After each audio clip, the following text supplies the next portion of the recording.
बच्चों, शुभोदय। आप सब ठीक हो? बच्चों, अपने इस तबीयत का ध्यान रखिए और ऑनलाइन पढ़ाई कर रहे हैं हर वीडियो को ध्यान से देखिए, समझिए और समय पे होमवर्क कंप्लीट कर स्कूल में लड़की को भिजवा दीजिए। ठीक है ना बच्चों? आज हम 10th क्लास फर्स्ट लैंग्वेज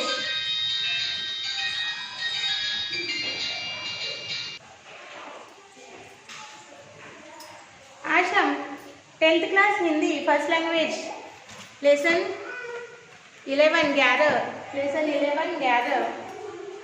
बाट की पहचान। पाठ का नाम क्या है? बाट की पहचान। यह एक कविता पाठ है। ओके, इसका हम अध्ययन करेंगे बच्चों।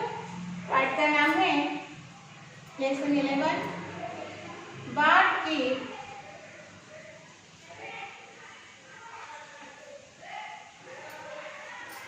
पहचान।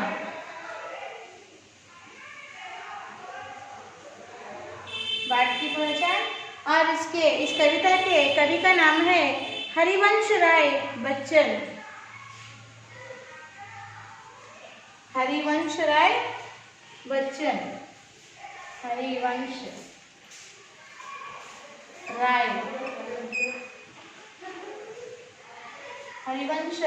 बच्चन।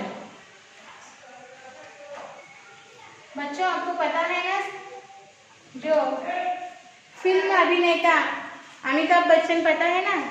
अमिताभ बच्चन जी के ये पिताजी है। ये बहुत बड़े हिंदी साहित्य के कवि और साहित्यकार माने जाते हैं। इनकी लिखी हुई यह कविता है, नाम है बाट की पहचान। बाट की पहचान। आज इस कविता का हम अध्ययन करेंगे इस सेशन में।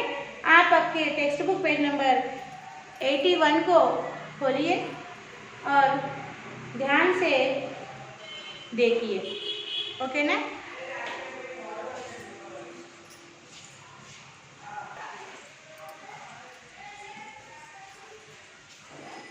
ध्यान से सुनिए बच्चों। उन्मुखीकरण में एक अनुच्छेद दिया गया है, उसको पढ़ रही हूँ, सुनिए ध्यान से। ईश्वर की सृष्टि में प्रत्येक कण का अपना अस्तित्व होता है। प्रत्येक को कुछ न कुछ करने के लिए ही परवरदिगार ने बनाया है। उन्हीं में मैं भी हूँ। उसकी मदद से मैंने जो कुछ भी हासिल किया है वह उसकी इच्छा की अभिव्यक्ति ही तो है। कुछ विलक्षण गुरुओं और साथियों के माध्यम से ईश्वर ने मुझ पर यह कृपा की, और जब मैं इन सर्वश्रेष्ठ व्यक्तियों के प्रति अपनी श्रद्धा एवं सम्मान व्यक्त करता हूँ तो मैं उसकी महिमा का ही गुणगान कर रहा होता हूँ। ये सब रॉकेट और मिसाइलें उसी के काम हैं जो कलाम नाम के छोटे से व्यक्ति के माध्यम से खुदा ने कराए हैं। इसलिए भारत के कई कोटि जनों को कभी भी छोटा या असहाय महसूस नहीं करना चाहिए। हम सब अपने भीतर दैवीय शक्ति लेकर जन्मे हैं।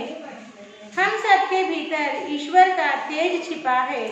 हमारी कोशिश इस तेज पुंज को पंख देने की रहनी चाहिए, जिसके यह चारों ओर अच्छाइयाँ एवं प्रकाश फैला सके।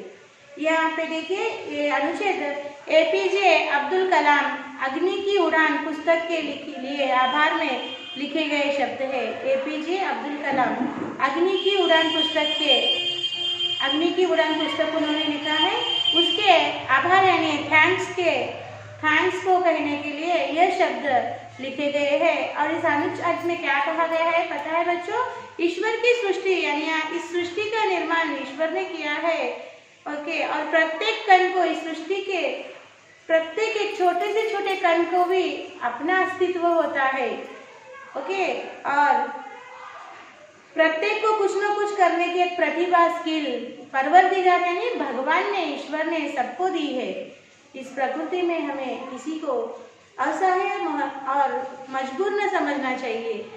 सब अपने जगह अपनी छिपी हुई प्रतिभा से भगवान ने बनाया है। सिर्फ अपनी प्रतिभा को पहचान कर, उस शक्ति को पहचान कर हमें जीवन में आगे बढ़ना है। एपीजे अब्दुल कलाम जैसे एक छोटे से लड़के ने, एक गरीब परिवार में पैदा हुआ असहाय बच्चे ने रॉकेट जैसे आकाश में उड़ने वाली चीजों की खोज की, बनाई। ये एक उदाहरण है कि भगवान ने बनाए हुए हर सृष्टि के हर कण में हर एक का अपना एक अस्तित्व होता है, अपनी एक प्रतिभा होती है, उसे हमें पहचानना चाहिए और धैर्य से जीवन में आगे बढ़ने का प्रयास करना चाहिए। समझ में आ गया बच्चों? आप भी हमेशा कहते होंगे मेरे तो भाग्य में लिखा ही नहीं होता। भाग्य से बढ़कर मेहनत होती है, लगन होती है बच्चों, और भगवान का अंश है हम में छुपा हुआ। हम भगवान के अंश से बने हुए हैं। भगवान शक्तिशाली है तो कुछ न कुछ भगवान ने हमें भी शक्ति दी होगी ना। भगवान का अंश, भगवान के शक्ति का एक छोटा सा हिस्सा ही होता है ना। उस भगवान की दिए हुई इस परम शक्ति को पहचानो, उस आत्मशक्ति को पहचानो और जीवन में कुछ ऐसा कर दिखाओ बच्चों।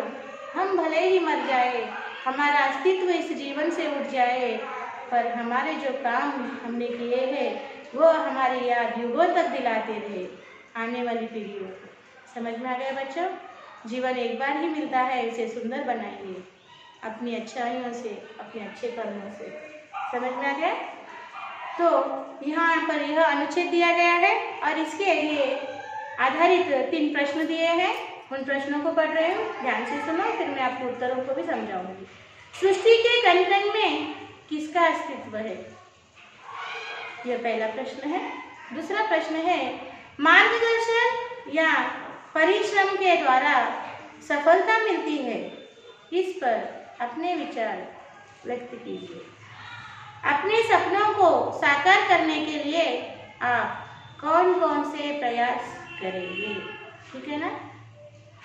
एक बार आप अनुच्छेद ध्यान से पढ़िए, फिर हम इन प्रश्नोत्तरों की चर्चा करेंगे।